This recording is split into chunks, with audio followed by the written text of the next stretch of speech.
Hello everybody, I am going to go over the patch 5.0 patch notes because the downtime has just started.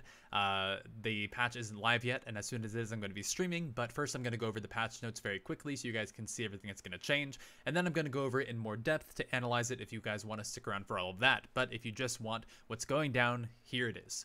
So shotguns will now indicate how many pellets hit visible within the reticle, which means that if you only hit for 8 damage, you'll know exactly why, and it'll be a lot more obvious whether you hit for a lot or a little, even though you could kind of tell because of how much damage you did.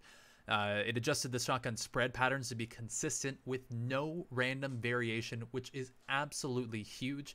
It should make the shotguns a lot more satisfying to use in most cases, but it might actually make them a little bit weaker depending on whether or not that set variation kind of rewards perfect aim or allows for some sort of missing, because that's kind of why shotguns are a little strong, is because you don't have to be perfectly accurate to at least hit some damage. But if this makes it so that, you know, if you're a little bit off, you hit for less than half, then who knows.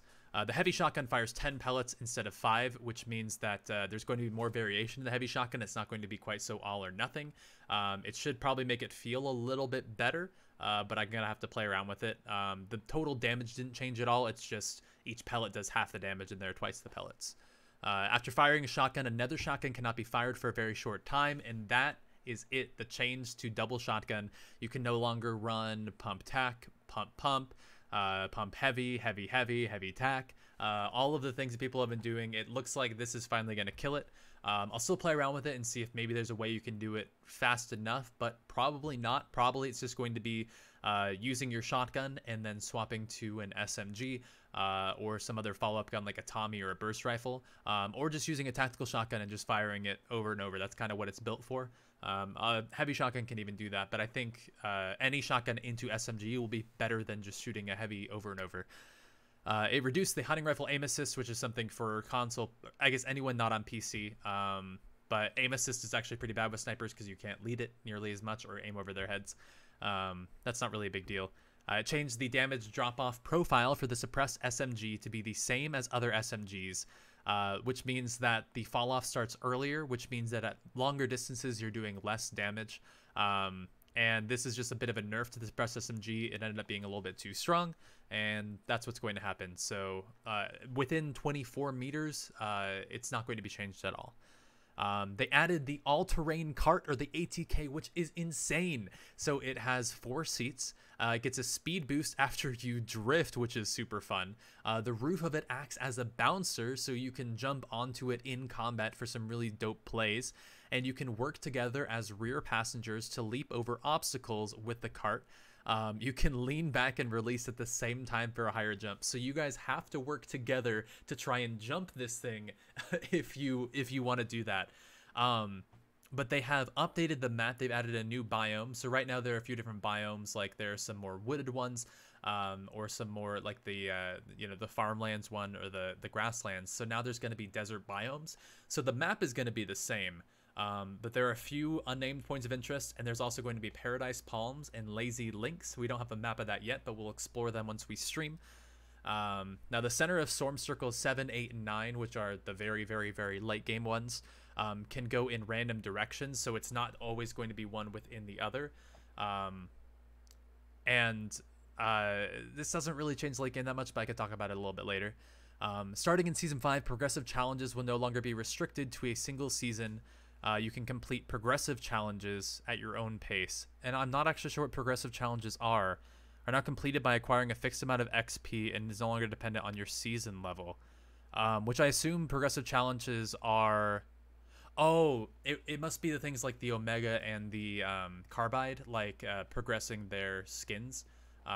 Stuff like that, like because you had to hit level 80 to get the colors on the Omega skin, and a lot of people were struggling to hit level 80 because they have real lives and aren't like me and have been level 100 for weeks. Motion controls have been added to the Nintendo Switch, so if anyone plays on Switch, that should be fun. Weekly challenges are split into 2 sections. There's free and battle pass ones. The first 3 challenges will be available for free, while the last 4 are only available if you own the battle pass. So you actually get access to some of the weekly challenges if you're on the free one. Normally, there were only like a short list of free Battle Pass challenges, and then you could only advance by leveling up and through dailies. But now you will have access to some of the weekly ones as well, which is pretty cool. Down but not out players have smaller collision, which is amazing because I've talked about this before, and I'll tell you basically what it means is that if you're down but not out, if you're crawling, you're able to actually crawl under things now, and if someone builds a ramp or a roof over you, it will actually form instead of you blocking it from even being created. Emoting will now interrupt sprinting, which I didn't know was not a thing before. You earn experience for reviving teammates in 50v50 in teams of 20 up to 3 times per match because people just wouldn't do it. I love that. That's hilarious. Weapon reticle will now fade when reloading out of ammo or changing weapons. The player camera can see out of the water when walking in lakes, and I love that. I love that. There were a lot of times there were angles where you try to snipe someone, but you had to look up and your camera would be underwater. They fixed some bugs. Launch pads and cozy campfires destroy overlapping small objects. So I think like if you build a floor through like say something that didn't break by the floor, the launch pad will break or the campfire will break it, so that it doesn't affect your being able to use it.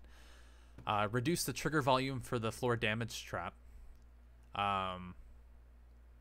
Interesting. Prevent triggering when standing on ledges above. Yeah, the damage trap kind of triggers a little bit too early, which means a lot of times it'll go off and no one gets hit. Supply llamas fall to the ground if the object they're standing on is destroyed. So if they're in a tree, they will always fall to the ground now. I think it might have happened before, but a little every once in a while wouldn't work. Auto run will no longer cancel if you let go of the stick. Well, I don't use a gamepad. Fixed issue where auto run could be active while using a shopping cart. I don't know why I wouldn't want that. First storm circle will now consistently do 1 damage. Did it not do 1 damage before? It always did 1 1 1 2 4. Anyway.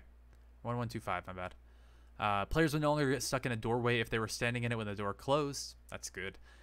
Fixed an issue that prevented some weapon animations, blah blah blah. Textures will appear correctly. Okay. The bug fixes aren't really that important. The replay system changes don't seem quite that important. Auto fire has been added on mobile. Causes the player's weapon to automatically fire when the reticle is over an enemy that's within range. What the? So you just have to aim at the player and the game will automatically fire for you? You can have tap to fire, a dedicated fire button, or auto fire. That's interesting. I don't know if it works like well and consistently. That would mean like a huge buff for mobile, but I feel like it might not be consistent. Everything else looks like it's Save the World, which I'm super excited by, but I know you guys aren't, so just want to make sure there's nothing else at the bottom. Nope, I'm just gonna inspect the element here. Cool. All right, so talk about a couple of these things just in more depth. With shotguns overall, you guys are gonna have to stop using double shotguns, most likely. Shotgun into tactical SMG or shotgun into suppress SMG or shotgun into burst rifle or shotgun into Tommy gun are all going to be really strong. Tactical shotgun still should be good on its own. It's good enough to just fire on its own over and over, but the damage still feels pretty low, so it's probably not going to be nearly as strong as like heavy. Like if you have a gold heavy into a purple tactical SMG, that's going to melt kids, or just a blue pump. The pump is still very powerful if you have a good follow-up. I'm going to experiment with what feels the best to me. I really like the Tommy gun recently as follow-up. I think this the fact that it has such a large magazine makes it feel a lot better. A lot of times I'll get a pump off onto someone and then they'll build. And the tactical SMG is great at taking down buildings, but if someone is replacing the wall over and over and over, the tactical SMG just runs out of its clips so fast. It doesn't give you a lot of time to pressure the opponent like the Tommy gun does. The Tommy gives you so much time. It's like an LMG light that does a lot more reliable damage up close. This press SMG was nerfed. I honestly didn't think it was nearly as good as everyone else did. I felt like even though it was really strong in a few situations, I didn't run into those situations nearly often enough to make it worth it. If I was able to just spray at someone holding down left click who was at a moderate range to me, then yeah, the suppress SMG was very strong. But I feel like I was never doing that. I was either firing at someone at a long range, or if they were close, we were just in a build war. And the suppress SMG feels really weak when you're in a build war with someone, and you can really only shoot at each other through very small windows, where a shotgun is very powerful. And also remember, guys, You don't always need to follow up to a shotgun. A lot of times just shotgunning someone and then building a wall, just if you can get a pump or a heavy off and then build a wall up before they can shoot you back, that's good enough. And you just do that a couple times and then they die. You don't always have to double shotgun, because double shotgunning means you're committing to the fight. And if you don't kill them fast enough or land all your shotguns, then they might be able to return that damage onto you, because you aren't defending yourself at all while you're swapping between your shotguns. You're not building in between there like you might if you shotgun built, shotgun built, shotgun built. When you do that, you don't need 2 shotguns. The all-terrain cart is going to be huge. I kind of just went over this fast when I went through the list, but having a vehicle in the game is the most wonderful thing I could imagine. It's what I wanted shopping carts to be, and they weren't. But I want vehicles in the game because it allows us to not care about the circle nearly so much. I hate the circle. I hate the storm. I think it's one of the worst mechanics currently implemented in the game. Not because I don't think it should be there. Obviously, we need something to force us to fight each other, something to force us towards each other, something that the circle makes sure that the game ends. However, right now the second circle can be such an extreme distance within the first circle. The fact that the first circle closes in, and the first circle is very easy to get inside. You have over 6 minutes to get looted and get into it. As soon as you find the first circle, you have 6 minutes to get in there before you take any storm damage. You have 3 minutes for the storm to form, and then 3 minutes for the storm to close.